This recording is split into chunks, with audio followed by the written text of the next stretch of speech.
Meus amores da segunda série, tudo bem? Espero que sim. Eu estava super ansiosa para montar essa aula pra gente das nossas correções, né, da atividade revisional. Muita gente colocou resposta tão maravilhosa. Obrigada a cada um que se esforçou, que realmente fez a atividade, né? Então, parabéns a cada um que se esforçou, que deu sangue para fazer. Foi feito com muito carinho para cada um de vocês. Então, muito obrigado pela atenção, por terem feito, por terem voltado nas videoaulas.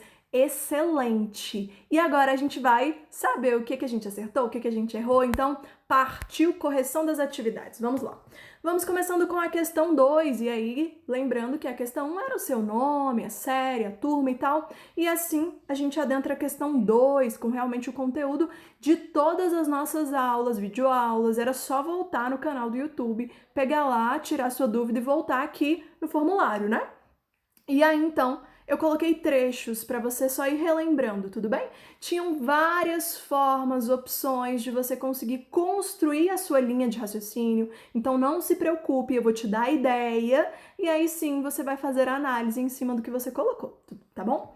Então, no soneto, Inanina, verba, Olavo Bilac, o príncipe, gente, Olavo Bilac, quem era, isso mesmo, o príncipe dos poetas parnasianos, né? Reflete acerca do fazer artístico, isso é muito importante. A seguir foram transcritos trechos do poema.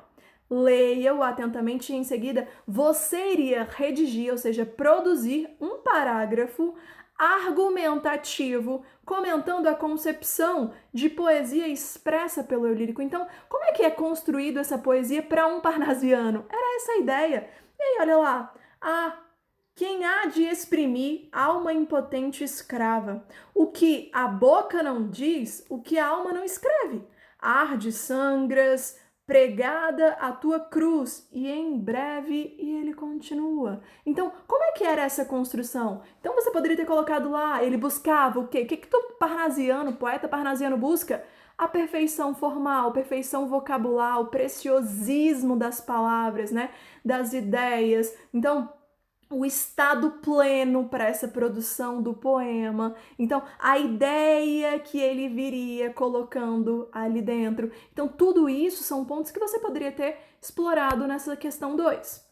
A 3 já falava sobre o naturalismo. Naturalismo, lembrei, top. Então, vamos lá. O naturalismo, estilo contemporâneo do realismo, possui um caráter cientificista, não é novidade para ninguém, que o torna sinônimo de apologia às correntes filosóficas, né, do pensamento do século XIX. Leia o excerto da obra de Aloísio de Azevedo e aponte, ok? Pelo menos 4 características, a gente tem um monte. Característica naturalista que você poderia ter retirado do trechinho. E o trechinho dizia lá, uma vez, eram 2 horas da tarde, ela pregava rendas numa fronha. Quando Bruno, cheio de hesitações, coçar os cabelos numa nuca, pálido e mal asseado, disse-lhe, encontrando-se à ombreira da porta. Desse trechinho, você já conseguia tirar um monte, quiçá, do trecho inteiro, ok? Então você poderia ter colocado aí a questão das leis naturais, do meio social, dos desejos humanos, da linguagem simples, literalmente, do ato de detalhar tudo, né? Do descritivismo, por aí. A questão 4, assinale a alternativa em que se encontram características do realismo. Características. Então, utilizaria aí seus tópicos importantes que você fez suas anotações e rapidinho você assinalaria a letra A, ok? Por quê? Porque você tem lá objetivismo, subordinação de sentimentos a interesses sociais, críticas às instituições, são todos tópicos que a gente comentou em vídeos, né? O parnasianismo, escola poética concomitantemente ao estilo realista e naturalista, segunda metade do século XIX, teve características bastante peculiares, isso a gente tem aula específica, era só voltar nela, ok? Então vamos lá. O mar agita-se como um alucinado. Alberto de Oliveira não é um nome estranho para você, você tem que saber quem é o cara. O mar agita-se como um alucinado. A sua espuma aflui, baba da sua dor. Posto o escafandro com um passo cadenciado. Desce ao fundo do oceano algum mergulhador. E aí, a gente tinha a pergunta sobre o poema e as características do parnasianismo, pensando tanto em forma quanto em conteúdo, analisa-se as alternativas a seguir e assinale a assertiva, ok? Então era só você assinalar a letra A, que dizia lá: o eu lírico evoca o conceito da supervalorização da arte. Lembre-se, a arte pela arte, tá bom? Olha, 6, gosto muito desse quadrinho, né? E aí você tem o cara dizendo o seguinte. Primeiro, a mocinha diz lá: tô na novela, mas amo teatro. Amo Buda e a Lady Gaga. Quero filmar com o Woody Allen. E aí ele pensando, né? Ora, direis, ouvir estrelas. Certo perdeste o senso? Olavo Bilac. E aí então, a charge estabelece uma relação intertextual com o trecho, né, em negrito do primeiro quarteto dos sonetos, né, da Via Láctea que a gente falou tanto em um vídeo específico, né, sobre o parnasianismo, que ele diz lá: ora, ou direis ouvir estrela. Certo, perdeste o senso. E eu vos direi, no entanto, que para ouvi-las mesmo, né, muitas vezes desperto, eu abro as janelas pálido de espanto. E aí a gente tinha a questão, assinale a alternativa. Era a letra D. Pode-se afirmar que haja ironia no pensamento do repórter, dada a futilidade e a confusão das respostas da atriz, né? Por isso, então, ele remeteu ao pensamento. Olha, 7. A poética parnasiana privilegia especialmente a forma do fazer poético. Isso é uma característica específica, né? O poema a seguir, de Francisca Júlia, é uma obra metalinguística. Vamos lá? Musa impassível. Musa. Um gesto sequer de dor ou de sincero luto jamais te afeei o cândido semblante.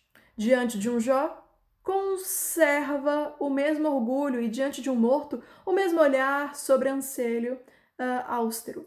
Aí sim, identifique no poema duas características parnasianas e você iria retirar fragmentos para comprovar isso. Tem várias formas, vários tópicos que você poderia ter utilizado, como por exemplo, a questão da linguagem, né, preciosismo vocabular, o descritivismo, em vários tópicos você poderia ter utilizado como resposta, tudo bem? Olha a questão 8, não poderia fazer nossa atividade sem citar nada desse querido, maravilhoso Machado de Assis. Coloquei para você, então, Memórias Póstumas de Brás Cubas, que eu tanto citei em vídeos, né? Então, vai então. Empacou o jumento em que eu vinha montando. Fustiguei-o, ele deu 2 corcovos, depois mais 3, enfim, mais um, que me sacudiu fora da cela. Com tal desastre que o pé esquerdo me ficou preso no estribo, tento agarrar-me ao ventre do animal, mas já então, espantado, disparou pela estrada fora. E aí você terminaria de ler todo bonitinho e viria para a questão. O texto de Machado de Assis apresenta diversas críticas sobre a conduta humana, uma vez que o autor foi um mordaz observador da sociedade. Como é possível ler no trecho acima? A partir da leitura do capítulo que eu coloquei para você aí, disserte sobre a conduta do narrador e enfatize as críticas feitas. Gente, tem várias opções. Você poderia ter colocado, então, que ele faz uma crítica às próprias ações humanas, o homem agindo por impulso, o valor e a importância do dinheiro, ou seja, da ganância humana, né? E então, daria para você constituir suas respostas. Quais são as temáticas atuais que podem ser discutidas por meio desse trecho da obra? Temáticas atuais, você poderia ter colocado a questão da ganância, do valor que o próprio ser humano dá ao dinheiro, né? A questão da desigualdade social, dos problemas sociais, das mazelas, né? E aí então a gente adentra a questão 10. Embora a poesia realista tenha sido pouco expressiva no Brasil, vale conhecê-la. Ao lê-la é preciso debruçar sobre ela um olhar tão objetivo quanto o que pede a prosa realista. E aí nós temos: bailando no ar, gemia o inquietante vagalume. Quem me dera que fosse aquela loura estrela que arde no eterno azul como uma eterna vela, mas a estrela fitando na lua com ciúme, e aí ele continua. A pergunta era: que conclusão pode ser retirada da leitura desse texto. E um monte de gente colocou cada coisinha maravilhosa. Gente, a ideia central é que nós desejamos sempre algo do outro.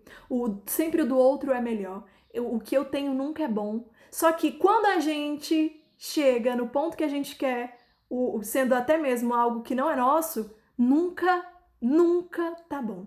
A ideia é que o ser humano ele sempre quer algo mais e nunca ele é feliz com o que tem, né? Sempre vislumbrando algo do outro. E quando ele tem algo que é de outra pessoa, assim mesmo, porque ele passa, né, por cima de tudo que há de conceitos específicos da moral, da ética.